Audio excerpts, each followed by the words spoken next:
Hello, everybody. I'm Steve Lentini. I'm the author of You Missed God on the Way to the Mosque, the Temple, or the Church, How to See God Everywhere. And I'm reading each Friday a chapter. So you don't have to go buy it at Audible. You can listen to it here if you like. If not, that's okay too.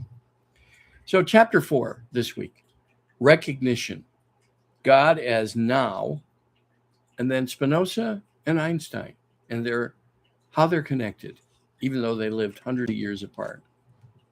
Okay, I'm going to start with the parable. And if you haven't listened to every chapter, I suggest you go back and listen to the beginning.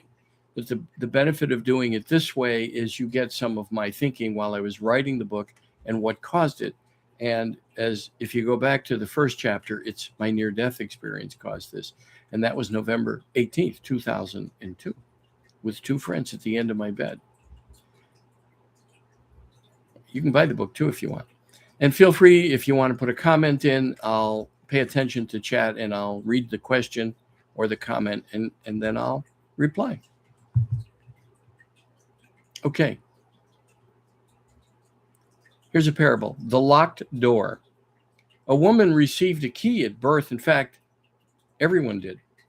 No one explained what it was for, only that it was sacred and must never be lost. As she grew older, she noticed everyone else had keys too. Some were gold, some were old and rusted, some had carved symbols and prayers. People compared keys constantly. This is the only real one, someone insisted. Yours is dangerous. Mine opens the door to God. The woman spent years polishing her key. She studied its history. She memorized the stories about the door that she meant to open and defended it fiercely. One day, she found a massive door standing in an open field. It was unguarded. No signs, no instructions. Above it were the words carved so faintly, she almost missed them. Now is what it said. Relieved, she approached the door and tried her key. It didn't fit. She tried harder. She pushed, turned, argued with the door. Others arrived, each confident in their own key. None of them worked. Frustration grew. Voices rose. This door is false. This isn't the real entrance. We need the correct key. Exhausted, the woman finally let her arms fall to her sides. In that moment, the door slowly opened on its own. There was no lock, only space, only presence, only life itself. The keys fell from everyone's hands, and for the first time, no one felt the need to pick them up again. When you're trying to unlock something that's never been locked,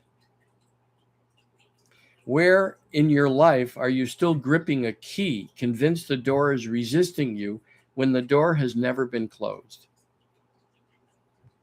What you're trying to unlock has never been locked. Think about that. God is in the now. You're on the search for God.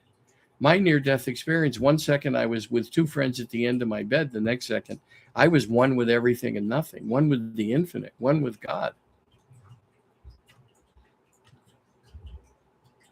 The God of Spinoza and Einstein. Once belief loosens its grip and something interesting then happens. The mind doesn't collapse into emptiness, it settles. What remains is not confusion, but curiosity without fear. A willingness to see reality as it is, rather than how our acorn brain tells us it must be. This little voice in our heads, constantly judging and talking to us. We have to learn to run it. Rainer Maria Rilke called his brain the little hooligan, and he suggested his students name the brain. And he said, will you listen to the little hooligan or will you run it? Will you let it run you? George Ivanovich Gurdjieff called it the machine, this little voice that I call the acorn brain. And he said, would you let the machine run you or will you run it? And when it comes to the search for God, God is in the now. God is not absent from infinite universe. Or maybe, but in my experience, God was in the now. When I passed from intensive care to being one with the infinite, there was no past or present. Past or future. There was only the present, only the now. Okay. At this stage, many people assume they're leaving spirituality behind and entering something colder, science, reason, logic. But this is a misunderstanding. What actually happens is convergence. When religion is void of fear and authority and science stripped of reductionism and arrogance, both begin pointing in the same direction, not toward a belief, toward reality. There's only now. When God stops being a person, see, we tried to relate to God in this using this limited brain. When I passed from here to what's next, it was beyond my comprehension. Beyond my comprehension. So when God stops being a person, much of religious conflict comes from one assumption that rarely gets questioned, that God is a being, separate, watching, judging, intervening. But what if that image says more about human psychology than divine reality, right? We're judging everything with this little acorn brain, the little small-minded thinker that makes us right. Our religion is right. Our faith is right. It's the only one. There's only one way to God. That's that voice. So as thinking matures, God often ceases to appear as a person and begins to reveal itself as order, intelligence, coherence, and presence, as it appeared to me on November 18th, 2002. Not someone doing things, but something expressing itself as everything. I was one with everything and nothing. Philosophy quietly steps in, not to replace faith. I don't make faith wrong in this book. I clarify it. I help clarify it. But that's up to you. I'm just sharing my experience. Baruch Spinoza, and the End of a Personal God. So I'm reading from the book, You Missed God on the Way to the Mosque, the Temple, or the Church. It's my book. I wrote it. I'm reading from it, so you don't have to buy it. Spinoza did something radical for his time. He refused to separate God from nature. Spinoza was born in the 1600s, so think about that. To him, God was not an external ruler who created the universe and stood apart from it. God was the universe, its laws, its intelligence, its unfolding order. Not a deity with preferences, not a judge with punishments, but the underlying reality expressing itself as all things. He was not an atheist. Baruch Spinoza was not an atheist. It was devotion without superstition. Spinoza's God could not be angered, bargained with, or offended because nothing existed outside of it. That idea alone was enough to get him excommunicated from his Orthodox community. Remember, this is the 1600s, and I'm going to read you his theory about God. Not because it was empty, his theory because it removed fear. That's what got him excommunicated. Albert Einstein and the God he could accept. So centuries later, in the 1900s, Einstein echoed this same understanding. He was clear about one thing. He did not believe in a God who rewarded and punished human behavior. He rejected the idea of a deity concerned with moral bookkeeping.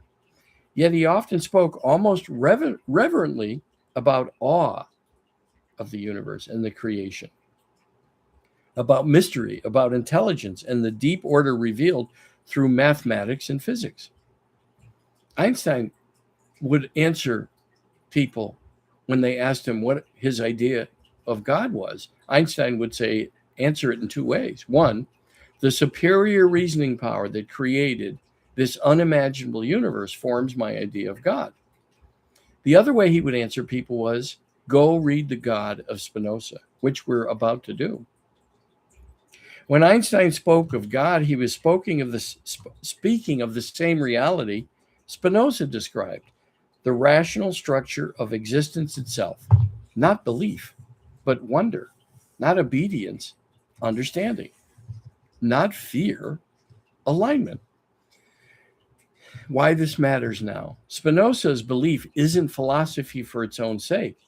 It matters because once God is no longer external, judgmental, or conditional, something in the human nervous system relaxes. Fear dissolves. Defensiveness softens. Curiosity returns. The search for approval gives way to participation. So I'm reading from my book, You Missed God on the Way to the Mosque, the Temple, or the Church, How to See God Everywhere. And this is the section about Einstein and Spinoza. Life stops being something you are evaluated against. It becomes something you're part of. You're part of it. These ideas are not a downgrade of spirituality. It's a maturation, right? Urging us to advance into modern times and not still stuck in the God of thousands of years ago. If we modernized our society, and we have in so many ways, do we think we advanced, but God hasn't? Okay. From authority to alignment. Notice what has quietly happened across these chapters. Authority has given way to awareness. Belief has softened into direct experience. Sin has dissolved into misalignment, and God has moved to somewhere else, from somewhere else to everywhere at once. That God is never absent. How to see God everywhere is explained in this book.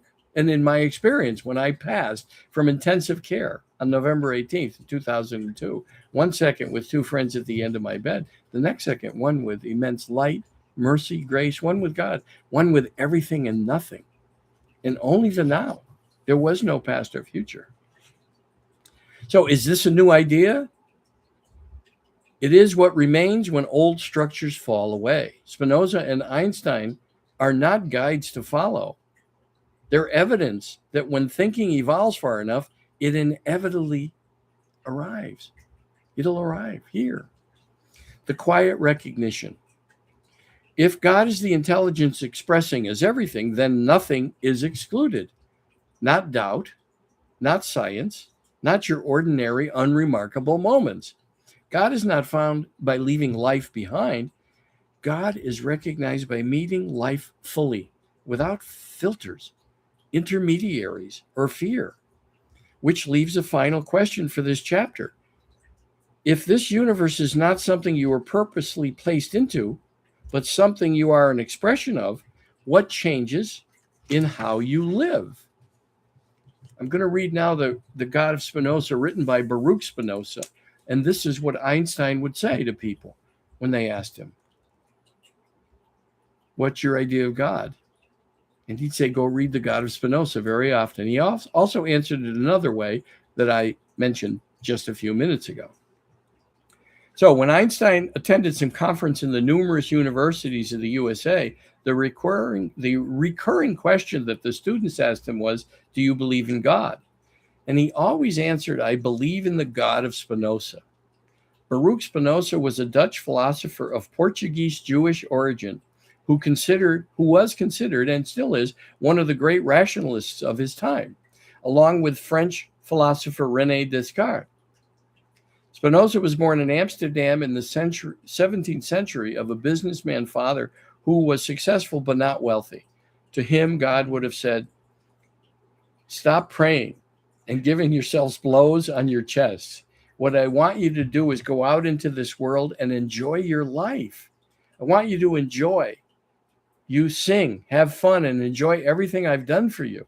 Stop going to those gloomy, dark, and cold temples that you built yourself and that you call my home. So I'm reading from the book, You Missed God, my book, on the way to the mosque, the temple, or the church, and how to see God everywhere. And it's based on my near-death experience in 2002. Spinoza went on to say, my house is in the mountains. Now he's talking about God, talking to us. My house is in the mountains, in the forests, the rivers, the lakes, the beaches. That's where I live and express all my love for you. Stop blaming me for your miserable life. I never told you you were a sinner. This is God speaking to Baruch Spinoza in his words in the 1600s. Stop being so scared. I do not judge you, nor criticize you, nor ever is angry with you. Nothing bothers me, nor do I devise punishment. I am pure love. Stop asking me for forgiveness. There's nothing to forgive. If I made you, I filled you with passions, limitations, pleasures, feelings, needs, inconsistent, inconsistencies of free will.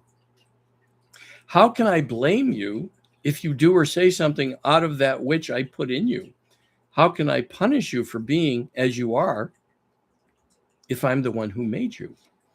Do you think I would create a place to burn all my children who misbehave for the rest of eternity? What kind of God can do that? I ask people, which of your children would you burn in hell because they made a mistake? And everyone answers that question with, oh, Steve, oh my God, no, I could never do that. Okay, so then is your love greater than God's? That's the question I ask. Think about that. Forget about any kind of commandments, any kind of laws. Those are wiles to manipulate you, to control you, and only to create guilt in you. Respect your peers and don't do to others what you don't want for yourself. The only thing I ask you is that you pay attention in your life and that your alert status is your guide. This life is the only thing there is here and now. The only thing you need. Here's a picture of Baruch Spinoza that I put in the book in the 1600s. We're reading from his God of Spinoza that he wrote that Einstein would often refer to 300 years later. So I've made you absolutely free. There are no prizes or punishments. There are no sins or virtues. No one carries a marker. No one carries a record.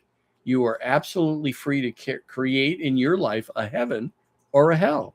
Listen, if you do evil things, that's a choice. You're creating your own hell. I mean, you'll end up in prison or you'll end up being ostracized and perhaps shunned by your community if you're going to be an evil, angry, bitter person.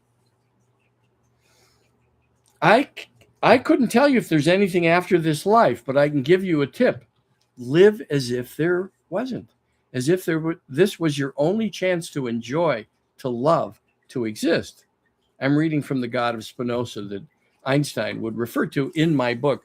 You miss the God on the way to the mosque, the temple, or the church. How to see God everywhere. Everything in your life is happening for you is what I based it upon after my near-death experience. There was only the now. So God is never absent. Unconditional love is not love like human love. That's the acorn brain. It's small-minded. It's loving the moment and everything in it, even and especially the things that bother us. They bother us because God is waking us up to something we have to learn. We have to grow. We have to change. Wayne Dyer said, when you squeeze an orange, you get orange juice. When we get squeezed, we get what we need to work on. I love that. So I go on reading the God of Spinoza. So if there's nothing, then you will have enjoyed the opportunity I gave you. And if there is, to be sure, I will not ask you if you behaved well or not. I will ask you, did you like it? Did you have fun? What did you enjoy the most? And what did you learn? In my life review, by the way, only the good I had done flashed before me. Only the good I had done. All the lives I had touched. I could sense the presence of family and friends, but people I bought sandwiches for, helped across the street, helped carry groceries in, gave money to, and even people I smiled at. That's what flashed before me. And I can't say I wasn't without what religion calls sin, because I was going to be a Catholic priest, so I understood that concept. Stop believing in me. This is Spinoza writing about God. To believe is to assume, guess, imagine. I don't want you to believe in me. I want you to feel me when you kiss your beloved, when you play with your little girl, when you love your dog, when you bathe in the sea, when you enjoy life. And look at everything and everyone who shows up as God, as part of the unconditional love, is loving the moment and everything in it, because there was no past or future, by the way. When I passed from my body in intensive care, I was with two friends at the end of my bed 1 second. The next second, I was one with everything and nothing. Immense mercy, grace, light, everything you hear about in near-death experiences. Then there was my life review. And only the good I had done flashed before me. How do you feel when you do good, by the way? How do you feel? Maybe there's a reason you feel good when you do good. Stop praising me, Spinoza goes on to write. What kind of egotistical God do you think I am? I'm bored of your praise. I'm fed up with thanks. Do you feel grateful? Fascinating, right? I'm waiting for the ambulance and people were going crazy around me asking, how's Steve? How you doing? I said, I don't know how my body's doing, but I'm grateful. I had this immense feeling of gratitude and a divine presence just overcame me. And that wasn't me before that moment, by the way. I had grateful moments and moments where I surrendered to the now, but mostly I wanted something different in life. I was regretting past mistakes and wanting something different in the future. And I surrendered when I needed the ambulance because 1 second I was fine because I felt the presence of the now, of God. So prove it by taking care of yourself, your health, your relationships, the world around you. Do you feel overwhelmed? Express your joy. That's the way to praise me. The only thing that is sure is that you are here, that you are alive, that this world is full of wonders. What do you need more miracles for? You're living in a miracle. Why so many explanations? Don't look for me outside. You won't find me. Find me inside. There I'm beating in you. And that's the final part of chapter 4 in my book here. And I show a door for the parable that people were trying to, in the beginning of the chapter, they were all trying to find the key to fit and they were all given a key to find God, to go through the door. And there was no key. It was only the now. And that was my experience. That was my experience on November 18th, 2002. And I've written many books about it. This is one of my most recent books. I just finished last week. What reaches you was never meant to miss you. And it takes this work even further. What reaches you was never meant to miss you. So you missed God on the way to the mosque, the temple, of the church, how to see God everywhere. Next week, I'm going to read chapter 5. And you are free, by the way. I'm going to just mark the chapter so I don't forget. I am human. I do forget things. So I'm reading the book so that you don't have to buy it, right? You don't have to go to Audible. I'm reading the book, but it's one chapter a week. So you have to have some patience. You have to be in the now. And if you want to buy the book, it's on Amazon. You missed God on the way to the mosque, the temple, or the church, how to see God everywhere. God is everywhere. God is here now. You got to prove that to yourself. All right. Thank you. Thank you for participating. I'm grateful. You want to chat? You put things in the chat. I have a podcast every week. Different thinking for different times. If you want to come be a guest on the podcast, feel free to reach out to me, steve@stevelentini.com. It's a simple way, right here, Steve Lentini. Just add a Steve, steve@stevelentini.com. And that's my email. All right, I'm grateful. And prove it to yourself. God is everywhere, especially in what bothers you and bugs you. Especially. That's God knocking on your head for me, it was a 2x4. And I'm hoping to save you from all that. Wake up. Enjoy every part of your life, especially those people and events that bother you. Those were my greatest lessons. But you got to prove that to yourself. Thank you.